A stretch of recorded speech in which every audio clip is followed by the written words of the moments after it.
अस्सलामुअलैकुम, कैसे हैं आप सब। उम्मीद करती हूँ आप सब खैरियत से होंगे।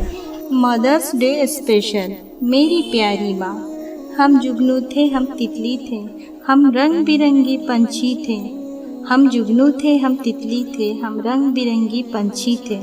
कुछ माह वो साल की जन्नत में, माँ हम दोनों भी साजी थे। कुछ माह वो साल की जन्नत के, माँ हम दोनों भी साजी थे।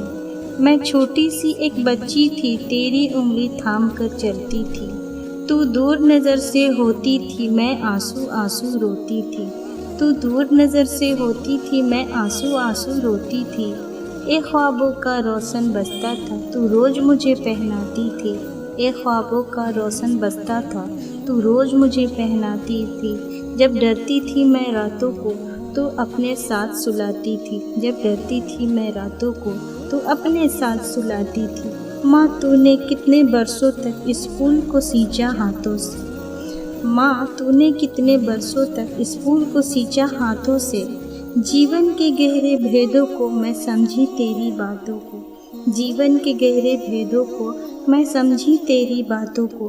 तेरे बाहों के तकिए पर अब भी रातों को सोती हूँ। तेरी बाहों के तकिए पर अब भी रातों को सोती हूँ। माँ दूर हूँ मैं, तेरी याद में अब भी रोती हूँ। माँ दूर हूँ मैं, तेरी याद में अब भी रोती हूँ। माँ दूर हूँ मैं, तेरी याद में अब भी रोती हूँ। Thanks for watching. अगर वीडियो पसंद आए तो लाइक, शेयर एंड सब्सक्राइब।